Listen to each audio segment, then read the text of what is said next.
before I read, I'd just like to say my name is Naomi Rodriguez. Yeah. And I am currently a senior. Yeah. If you were to ask me if I would live in Michigan after I graduate, I would say never in a million years. Yet in the quietest moments, I find myself acknowledging an unseen thread that tugs me towards this place.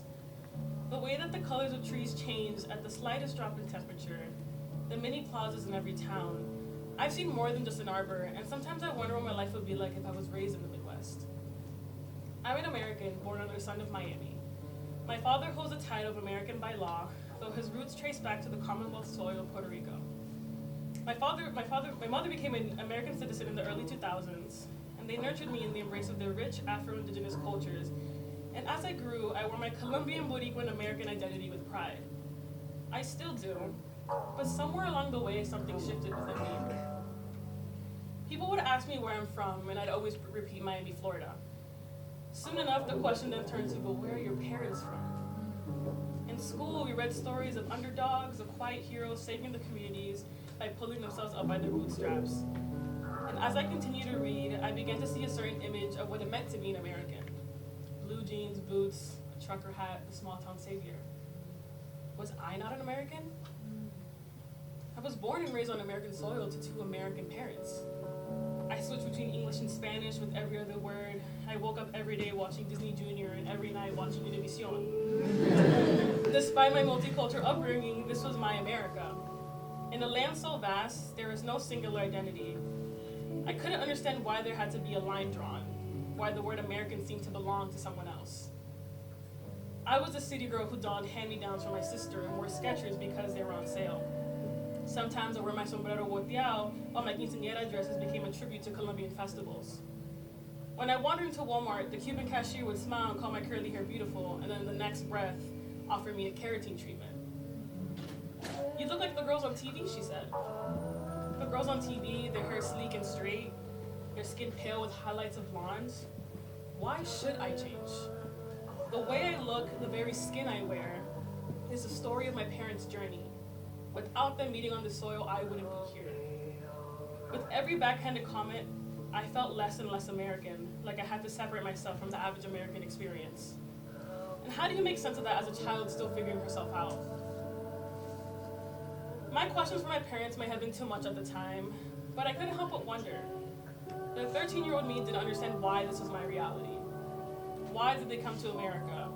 Why did they leave their country? Why did they bring my grandparents? What happened to the generations before them? Was this the so-called American dream? My dad said he always wanted to raise a family. My mother said she wanted to be able to get her degree. Together they envisioned a future where their children could chase any dream unbound by limits. Yet in the midst of all these questions about who I was, it didn't feel like that future was me.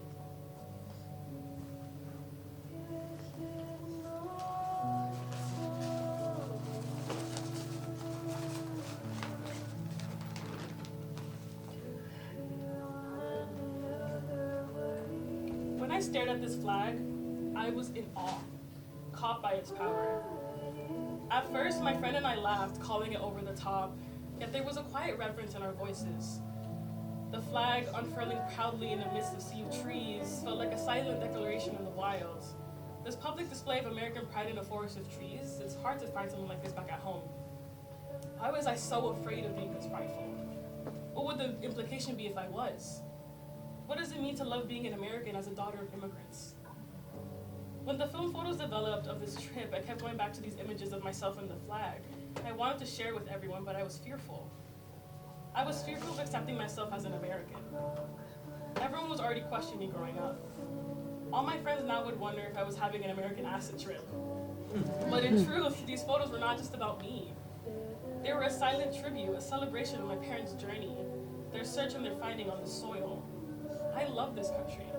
For its deep native roots, the vast ecosystems nurtured by communities, the towns forged from the earth itself, and those we must continue to honor. I was born and raised in Miami, and a part of me still remains tethered to the South. Just an hour from home, you find Confederate flags, cowboy hats, and guns, and that culture is currently bleeding into my city, and it's frightening thing to face. I didn't want to run away from home. Everyone was leaving, but this is where my parents found themselves. How could I leave?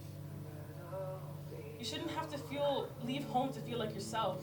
I've always been the same Colombian, Boricuan American since I told my mom I wanted to be president at the age of 6. Yes. America is a Dominican priest doing an English math with puns in Spanish. America is speaking in gestures when you don't share the same language. America is trying to teach my 7-year-old Colombian grandmother English for my homework.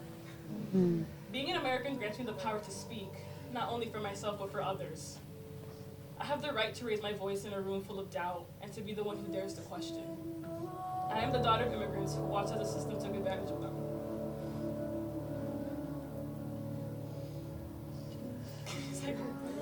America to me is a choice to fight for myself, and for my family, and for every provider voice in this land. I will keep lifting up those whose stories are silenced, for I carry the privilege of being